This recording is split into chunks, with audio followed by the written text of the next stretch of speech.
Hey army, welcome back to my channel. आपका स्वागत है मेरे एक नए वीडियो में जो कि बहुत टाइम बाद आ रहा है, मैं जानती हूँ।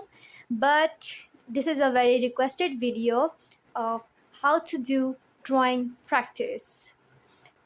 तो आज की इस वीडियो में मैं आपको 4 पॉइंट्स बताऊंगी जो कि है object practice, outline practice, shading practice and blending practice.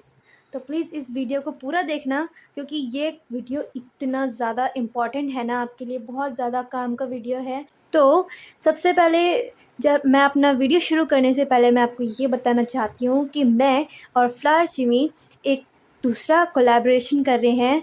जैसा कि हमने पहले एडिट कंपटीशन करा था, ऐसे ही हम इस बार कर रहे हैं एक drawing competition.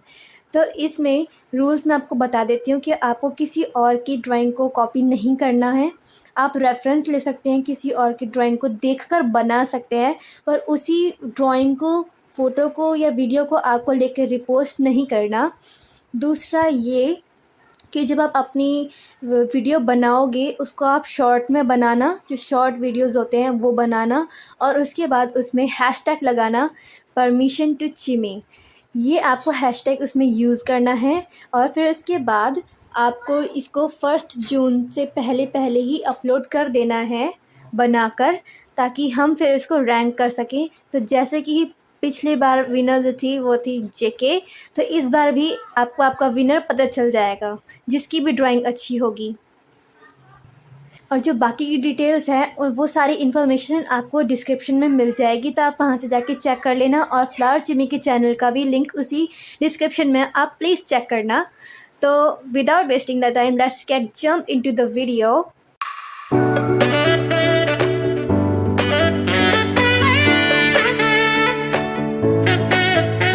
Okay, so practice के लिए जो हमारा सबसे पहला पॉइंट है वो है ऑब्जेक्ट प्रैक्टिस। अब ऑब्जेक्ट प्रैक्टिस में हमको क्या करना है, कोई भी आप एक ऑब्जेक्ट ले लो और फिर उसको जल्दी से बनाने की कोशिश करो। Suppose you have a glass, then put it in front of you and then trying to make it quickly. Suppose आपने अपने सामने एक ग्लास रखा है और आप उसको जल्दी से बनाने की कोशिश करो। तो मैं आपको अभी फास्ट में करके बताती हूँ।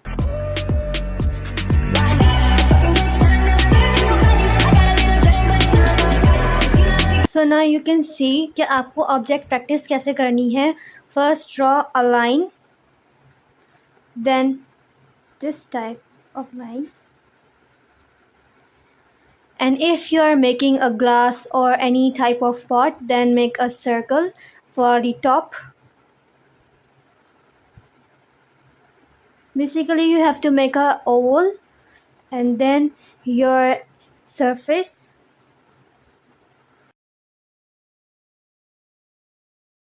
Middle one is very important. Then join the lines.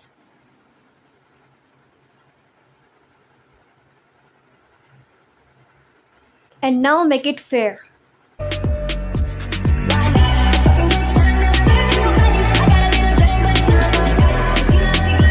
And then erase the lines. सो इसी तरीके से आपको अपनी ऑब्जेक्ट की प्रैक्टिस करनी है, क्योंकि ये आपके लिए इतना ज़्यादा इम्पॉर्टेंट है। अगर आप पोर्ट्रेट्स नहीं बनाते हो तो सबसे पहले आपको इसकी ही प्रैक्टिस करनी है, ताकि जो आपकी स्टिल लाइफ जिसे कहते हैं, आप उसकी प्रैक्टिस करो पहले, ताकि आप अपने ड्राइंग में जो है पहले अपना हाथ परफेक्ट कर सको।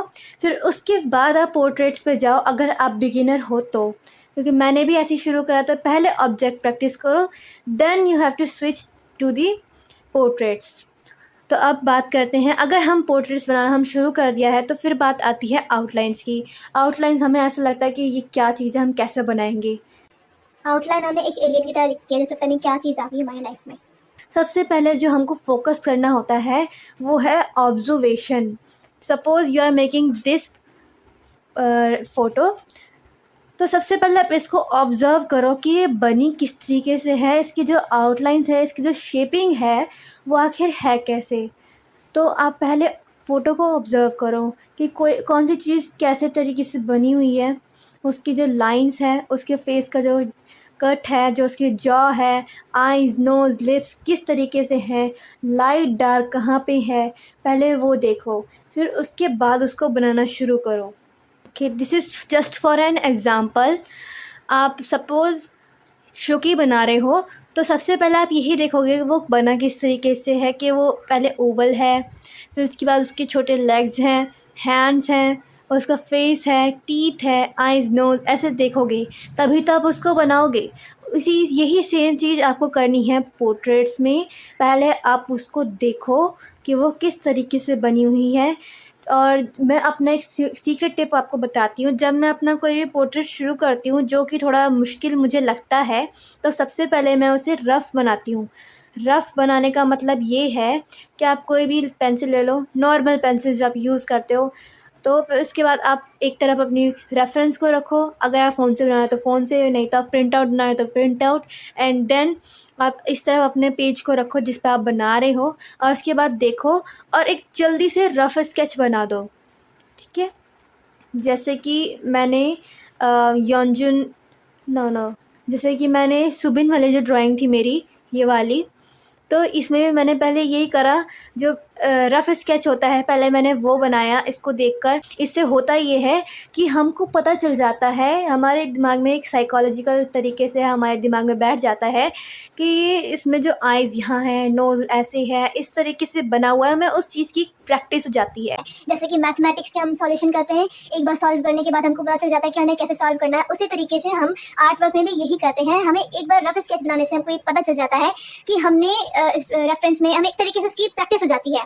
फिर उसके बाद हम उसे फेयरली बनाते हैं तो हमें इतना मुश्किल नहीं लगता जितना हमें पहली बार में लगता है। अगर आप ये खुद से ट्राई करना, ये मेरी तरफ से मैं आपको एक चैलेंज दे रही हूँ कि आप इसे खुद से ट्राई करना।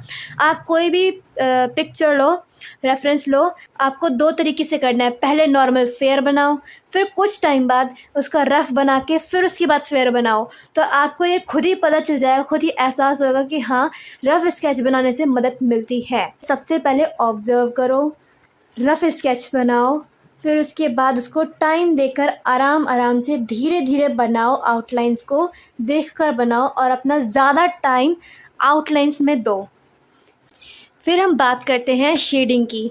शेडिंग जितना हम सोचते हैं उतनी भी ज़्यादा मुश्किल नहीं है, वो काफ़ी ईज़ी चीज़ है। बस आपको याद क्या रखना है, always remember to do the shading slowly. This is the important thing. जब भी आप शेडिंग करो तो उसको स्लोली करो। जैसे कि अगर आपको लाइट शेडिंग करनी है तो पीछे से पकड़ो, नॉर्मल शेडिंग करनी है तो बीच से पकड़ो, डार्क शेडिंग करनी है तो आगे से पकड़ो। तो आप इसमें देखो।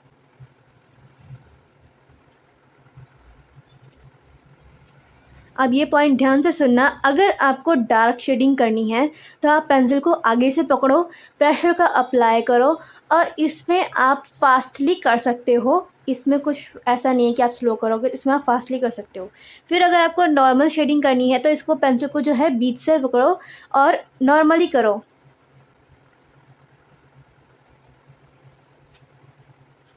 और इसके बाद अगर आपको लाइट शेडिंग करनी है तो पेंसिल को आपको पीछे से पकड़ना है और बिल्कुल लाइट प्रेशर के साथ बिल्कुल स्लोली करना है। इसमें मैं फास्ट नहीं करूँगी, आप ध्यान से देखना कि मैंने कितना स्लोली करा है, और बिल्कुल लाइट प्रेशर के साथ।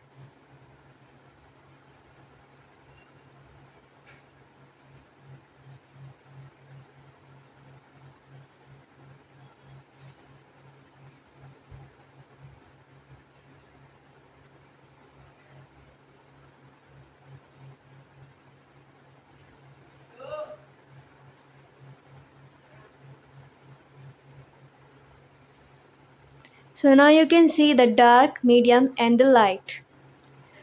पर इसमें एक और चीज़ आपको ध्यान रखनी है और वो है एक यूनिफॉर्म मोशन।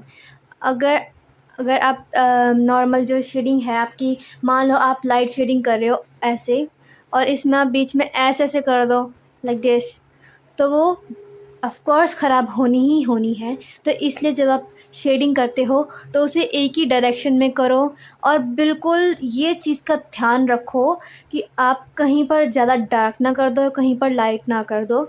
इसीलिए सबसे पहले शेडिंग की प्रैक्टिस करने के लिए, जैसे कि मैंने आपको पहले बताया था, स्क्वायर्स बनाओ,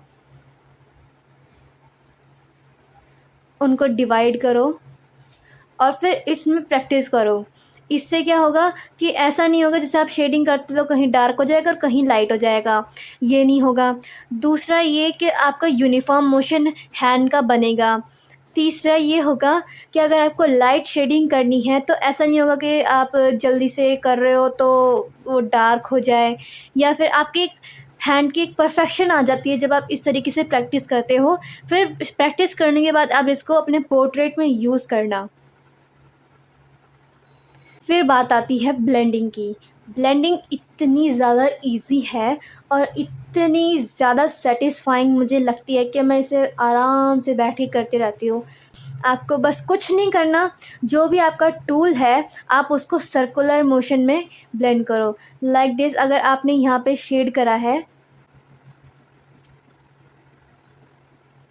तो जब आप इसको ब्लेंड करोगे तो ब्लेंडिंग टूल को आपको इस तरीके से सर्कुलर मोशन में घुमाना है।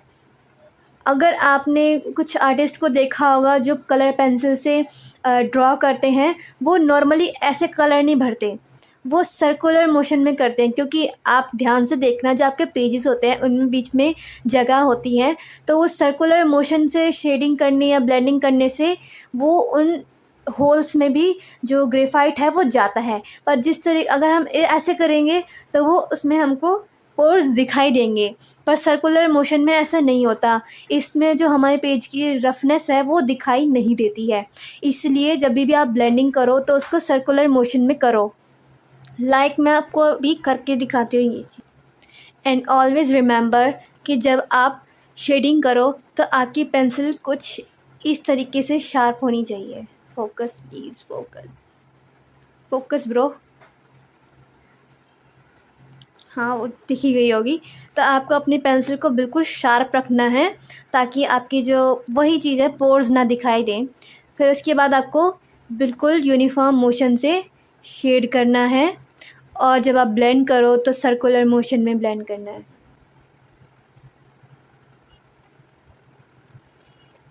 और फिर बात आती है आपके ब्लेंडिंग टूल की। जो आपका ब्लेंडिंग टूल है वो बिल्कुल क्लीन होना चाहिए, ताकि जब आप लाइट एरिया जब आप शेड करते हो तो आपको क्या चाहिए होता है कि वो बिल्कुल स्मूथ हो और लाइट रहे। पर अगर आपका ब्लेंडिंग स्टम्प जो है वो गंदा रहेगा, या फिर जो भी आपका ब्लेंडिंग टूल है वो अगर इस तरीके से गंदा रहेगा, तो आप चाहे उसको कितना भी लाइट करने की कोशिश करो वो डार्क हो ही जाएगा। पर अगर आप बिल्कुल नीट और क्लीन ब्लेंडिंग स्टम्प से इसको शेड करते हो, ब्लेंड करते हो, तो वो वैसा ही रहेगा जैसा आपने उसको शेड करा है।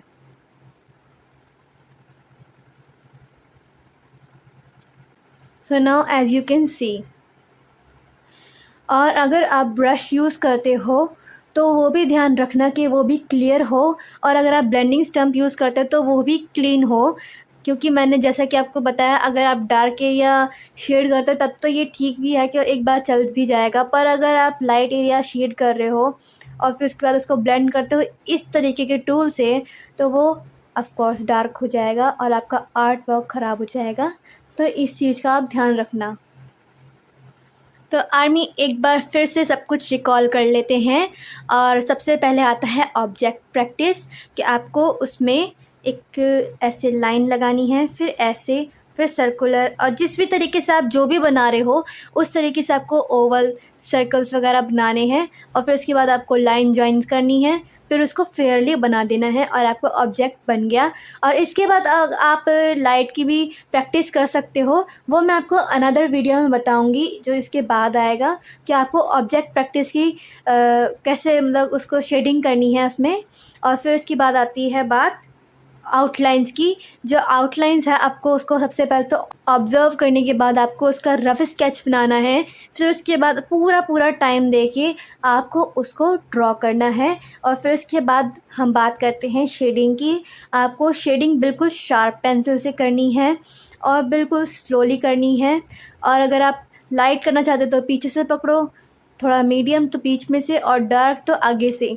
फिर उसके बाद आप उसको नॉर्मली शेड करो जिस तरीके से आपको करनी है और यूनिफॉर्म मोशन में करना। और फिर जब आप ब्लेंडिंग करो तो ब्लेंडिंग आपको सर्कुलर मोशन में करनी है और बिल्कुल स्लोली करनी है। और ध्यान रखना कि आपके जो ब्लेंडिंग स्टम्प्स है या फिर जो आपका जो भी टूल है वो बिल्कुल क्लियर रहे। और जब आप ब्लेंडिंग करते हो तो इस चीज़ का भी ध्यान रखना कि आपका पेज जो है बिल्कुल क्लियर हो और जो आपका सरफेस है वो भी क्लियर हो, साथ ही साथ आपके हैंड्स भी क्लियर हो। और जब हम आप देखा होगा जब हम शेडिंग करते हैं या फिर ब्लेंडिंग करते हैं तो हमारा जो यहाँ हैंड का ये वाला हिस्सा है वो उस पर ग्रेफाइट लग जाता है ताकि और उससे जो साइड का एरिया है वो ब्लैक हो जाता है। इसलिए हमें ध्यान रखना है कि हमारे हैंड्स जो हों बिल्कुल क्लीन हो। और इसके लिए आप टिश्यू पेपर यूज़ कर सकते हो। टिश्यू पेपर आप रखो, फिर उसके बाद उसके ऊपर अपना हाथ रखो, फिर उसके बाद उसको शेड करो। सो आर्मी, यही था आज के इस वीडियो में। आई होप आपको इससे थोड़ा सा हेल्प मिला होगा। और इसके बाद मैं आपको बताऊंगी कि आपको ऑब्जेक्ट की प्रैक्टिस कैसे करनी है और उसको शेड कैसे करना है। और अगर आप ड्राइंग कंपटीशन के लिए इंटरेस्टेड हैं तो प्लीज़ मुझे कमेंट में बताना और बाकी डिटेल्स प्लीज़ आप डिस्क्रिप्शन में चेक करना। So thank you so much for watching. Bye bye.